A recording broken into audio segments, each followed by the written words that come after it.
আওয়ামী লীগের সাধারণ সম্পাদক ওবায়দুল কাদের আন্তর্জাতিক গণমাধ্যম বিবিসির সঙ্গে বেশ কিছু কথা বলেছেন, ইন্টারভিউ দিয়েছেন। সেখানে দলের যে বর্তমান অবস্থা, তাদের যে ভাবনার জগৎ এবং আগামী দিনে কি করতে চান সে বিষয়ে বেশ কিছু কথা বলেছেন। সেগুলো নিয়ে অবশ্যই একটু কথা বলতে চাই। এর আগে তিনি হঠাৎ করে যে ভারতের একটি গণমাধ্যম দ্য ওয়ালের সঙ্গে একটি সাক্ষাৎকার দিলেন, সেটিও ওভার ফোনে। এর বাইরে একটি ইউটিউব চ্যানেলে তিনি ওভার ফোনে সাক্ষাৎকার দিলেন। সেখানে তিনি যেসব দাবি করেছেন, কিভাবে তিনি বাথরুমে লুকিয়েছিলেন, কত ঘন্টা পর তার খোঁজ পাওয়া গেছে, তিনি কিভাবে দেশ চালান, এগুলো অনেকের কাছে নাটকীয় মনে হয়েছে, বেশ গুজব মনে হয়েছে। আওয়ামী লীগ নেতা কর্মীদের কাছে এমনটা মনে হয়েছে। সে বিষয়ে নতুন করে কোনো কিছু আলোচনা করতে চান, বরং আমি তখন বলেছিলাম দ্য ওয়ালকে দেওয়া ইন্টারভিউর পরপরই যে ওবায়দুল কাদের কিভাবে এখন আওয়ামী লীগের মুখপাত্র হিসেবে কথা বলেন, এটি অনেকের কাছে এখনো বিস্ময়কর। তো বিবিসি বাংলা পক্ষ থেকে তার কাছে প্রশ্ন ছিল, 5 আগস্ট যে সরকারের পতন ঘটতে যাচ্ছে এর আগের দিন পর্যন্ত তারা আজ করতে পেরেছিলেন কিনা। ওবায়দুল কাদের বলছেন 4 আগস্ট দলের বা সরকারের পক্ষ থেকে খুব হার্ড করে একটি মিটিং ছিল। সেখানে সেনাবাহিনী, আইন শৃঙ্খলা রক্ষাকারী বাহিনী, সরকারের মন্ত্রী, এমপি এবং শীর্ষ নেতারা, দলের শীর্ষ নেতারা উপস্থিত ছিলেন। সেখানে তারা আসলে ওই দিন পর্যন্ত বুঝতে পারেননি যে তাদের পতনটা এইভাবে ঘটতে যাচ্ছে। তারা বুঝতে পেরেছিলেন যে কিছু একটা ঘটতে যাচ্ছে, কিন্তু পতন ঘটবে এমনটা তখনও মনে করেননি। এবং তিনি এইসবের জন্য যাদের উপর দায় চাপালেন সেটি হচ্ছে বিভিন্ন পর্যায়ের গোয়েন্দা সংস্থা। তার বক্তব্যটি এরকম যে, আমার মনে হয় ইন্টেলিজেন্স এই বাস্তবতাটাকে যথাযথভাবে বোঝাতে সক্ষম হয়নি সরকারকে। ওবায়দুল কাদের এই বক্তব্য আমরা কতটুকু গ্রহণ করব? ক্ষমতা যারা থাকে, সরকারে যারা থাকে, এমনকি এখনো যারা ক্ষমতা রয়েছে, আমি মনে করি তারা সবসময় অন্ধ থাকে। এই সরকারও বা সরকার পরিচালনার সঙ্গে বিহাইন্ড দ্য স্ক্রিন যারা জড়িত রয়েছেন তারাও বুঝতে পারছেন না যে তাদের অবস্থা কতটা ভয়ঙ্কর দিকে যাচ্ছে।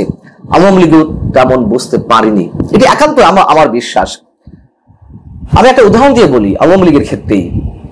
এই যে ওবায়দুল কাদের ইন্টেলিজেন্সের উপর চাপিয়ে দিল, হতে পারে যে ইন্টেলিজেন্স বোঝাতে সক্ষম হয়নি, অথবা গোয়েন্দা সংস্থাগুলো থেকে সেভাবে 100% কোন বিশুদ্ধ রিপোর্ট তাদের সামনে উপস্থাপন করা হয়নি, এটাও ষড়যন্ত্রের পার্ট হতে পারে, আমি ধরে নিলাম।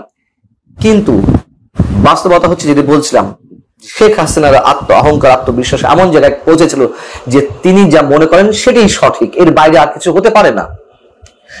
2024-এর যে তুমুল বিতর্কিত নির্বাচন, সেই নির্বাচনের গোয়েন্দা সংস্থাগুলোর মধ্যে সবচেয়ে স্পর্শকাতর একটি সংস্থা, আপনারা বুঝে নিতে পারছেন তাদের কথা বলছি। তারা যাদের সম্পর্কে পজিটিভ রিপোর্ট দিয়েছিল, সেই রিপোর্ট সম্পর্কে আমি কম বেশি জানতাম, সেই রিপোর্ট অনুযায়ী নমিনেশন দেওয়া হয়নি। আমরা জানি এটি একতরফা নির্বাচন, প্রহসনের নির্বাচন। তারপরও তাহলে তো গোয়েন্দা সংস্থার রিপোর্টগুলো নেওয়ার কোনো প্রয়োজন ছিল না। গোয়েন্দা সংস্থাগুলোর রিপোর্টের ভিত্তিতে নমিনেশন দেওয়া হয়নি। তুমুল বিতর্কিত নির্বাচনে ও তুমুল বিতর্কিত ব্যক্তিদেরকেও নমিনেশন দেওয়া হলো। এই হচ্ছে শেখ হাসিনা আত্মবিশ্বাস। তো ছাত্রদের সেই আন্দোলনে নিজেদের কিছু ভুল এবং পরিস্থিতি নিয়ে আওয়ামী লীগের মধ্যে নাকি বর্তমান পর্যায়ে নানান ধরনের আলোচনা চলছে, এটি ওবায়দুল কাদেরের দাবি। এবং সরকার পতনের জন্য যে গণ অভ্যুত্থানের সৃষ্টি হয়েছিল, তিনি সেটিকে গণ অভ্যুত্থান বলতে চান না। এটিকে তিনি দেখছেন সাম্প্রদায়িক শক্তির উত্থান হিসেবে। তার বক্তব্যটা যদি হুবহু বলে, তিনি বলছেন যে এটা তো আসলে গণ অভ্যুত্থান নয়, গণ অভ্যুত্থান বলা মোটেই সঠিক হবে না, এটা আসলে বৈষম্য বিরোধী ছাত্র আন্দোলনের নামে যা বাংলাদেশের সাম্প্রদায়িক ফার রাইট শক্তির উত্থান, কারণ তারা 71-এর পরাজয়ের প্রতিশোধ নিতে চেয়েছে। আমি মনে করি ওবায়দুল কাদের যদি বলেছেন অবশ্যই সত্য, তবে আংশিক। এটি অবশ্যই গণ অভ্যুত্থান ছিল। মানুষ হয়তো বুঝতে পারেন যে পেছনের গভীর চক্রান্ত বা ষড়যন্ত্রটা কি, কিন্তু মানুষ তো নেমে এসেছিল। কেন মানুষ নেমে এসেছিল? আওয়ামী লীগের ভেতরকার আওয়ামী পরিবারের সদস্যরাও সেই আন্দোলনে শরিক হয়েছিলেন। আগেও দায়িত্ব নিয়ে বলছি, এখনো বলছি। কেন এসেছিল? কারণটা কি ছিল? 71-এর প্রতিশোধ নেওয়ার চেষ্টা করা হয়েছে, এই আন্দোলনের পিছন থেকে ষড়যন্ত্র হয়েছে, বা সেই ষড়যন্ত্রের মধ্যে থেকে আন্দোলনের উৎপত্তি, সব ঠিক আছে। কিন্তু আওয়ামী লীগ যে তার নিজের ভুলটা এখনো স্বীকার করছে না, আওয়ামী লীগ যে তার ওই সময়কার দানবীয় যে চরিত্র সেই সম্পর্কে এখনো তাদের চোখ খোলেনি। আমাদের কিন্তু সেই কথাই বলতে হবে। এবং এখনো আপনি দেখবেন এই যে কথা বলছি, আমার এই কমেন্ট বক্সে এই চ্যানেলে অনেকে আমাকে গালিগালাজ করে শেষ করে দিবেন। এই যে আওয়ামী লীগ অন্ধ সমর্থক বা বিএনপি অন্ধ সমর্থক, এগুলোকে আমি জঙ্গি গোষ্ঠী বলি। কথিত যে ধর্মীয় জঙ্গি গোষ্ঠী, তাদের চেয়ে ভয়ঙ্কর এই গোষ্ঠীটা। তারা নিজ নিজ দলের, সে যে দলই হোক না কেন, জামাত ইসলামী, বিএনপি, আওয়ামী লীগ, যে দলই হোক না কেন, এদের কিছু অন্ধ সমর্থক গোষ্ঠী আছে, দলান্ধ দলদাস। তারা কখনো আত্মসমালোচনা করবে না। আওয়ামী লীগের যে ভয়ঙ্কর দুর্নীতি, আওয়ামী লীগের যে পরপর একতরফা তিনটি নির্বাচন, বাক স্বাধীনতা হরণ, যাকে তাকে ট্যাগ লাগিয়ে দেওয়া, ট্যাগিং পলিটিক্স শুরু করা, এগুলো কোনো ভুল নয়। এইগুলোর কারণেই তো সাধারণ মানুষের ইনভলভমেন্টটা নিশ্চিত করতে পেরেছিল যারা ৭১ প্রতিশোধ নিতে চায়, সেই মৌলবাদী সাম্প্রদায়িক শক্তি। কেন এগুলো আলোচনা হবে না, আলোচনা আনা হবে না? ছাত্র জনতার সেই আন্দোলনের যে হত্যাকাণ্ড এবং দমন নীতি চালানোর অভিযোগ আমি বাদ দিলাম, যে সেই আন্দোলনে কারা গুলি চালিয়েছে, অবশ্যই সরকার গুলি চালিয়েছে, কিন্তু তৃতীয় পক্ষ, তৃতীয় শক্তিও এটিকে অন্যভাবে ব্যবহার করার জন্য গুলি চালিয়েছে, এটাও সত্য কথা। সেই বিশ্লেষণ যাচ্ছি না, কিন্তু 15.5 বছরে আওয়ামী লীগের যে চরিত্র আমরা দেখেছি, সেটিকে অস্বীকার করবো কিভাবে? আওয়ামী লীগের কোন নেতা কর্মীরা আজ পর্যন্ত প্রকাশ্যে ব্যক্তিগত জায়গা থেকে হোক, আমি বলছি সামাজিক যোগাযোগ মাধ্যম কিংবা আনুষ্ঠানিকভাবে গণমাধ্যমে, কেউ তো অনুশীলন করেনি। এটি তো বাস্তবতা। এটি কোন ধরনের আমাদের কাছে দৃশ্যমানও হয়নি। সেই প্রশ্নের জায়গা থেকে ওবায়দুল কাদের বিবিসিকে বলছেন যে ক্ষমা চাওয়ার বিষয় দেশের মাটিতে, দেশের বাইরে থেকে আমরা ক্ষমাটা চাইবো কেমন করে? সবকিছুই তো সূত্র দেশে মাটিতে বসেই আমরা যদি কোনো কিছু অনুশোচনা, ক্ষমা, এসব বিষয় যদি থাকে, তাহলে অবশ্যই আমরা দেশের মাটিতে আমাদের যে বিশ্লেষণ, আমাদের যে রাজনৈতিক চিন্তা, তার প্রতিফলন অবশ্যই ঘটবে।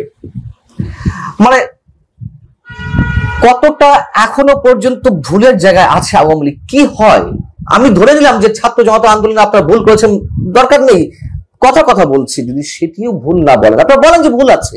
15.5 বছর যা করা হয়েছে, কোন সরকারই তো 15.5 বছর কেন, 5 বছর 2 বছর জন্য যদি ক্ষমতায় আসে, কেউ তো সবসময় সঠিক কাজটা করে তা তো না, ভুল ভ্রান্ত থাকে। সেই জায়গাতেও আপনারা কেউ ভুলটা স্বীকার করছেন না। এইভাবে তো দল কতটুকু এগোবে? আওয়ামী লীগের মতো একটা প্রাচীন দল নিজেদের ভুল বুঝতে পারে না, বা 4 আগস্ট তারা তাদের যে পতন অতি সন্নিকটে, এটুকু বুঝতে পারেনি। এটি আওয়ামী লীগের মতো একটা প্রাচীন দলের দূরদর্শিতার পরিচয় হতে পারে না। এবং এখনো ক্ষমা চাওয়ার প্রসঙ্গে ওবায়দুল কাদের যে কথাগুলো বলছে, এগুলো একেবারে অ্যাভয়েড কথাবার্তা, যে দেশে মাটি গিয়ে কথা বলবো।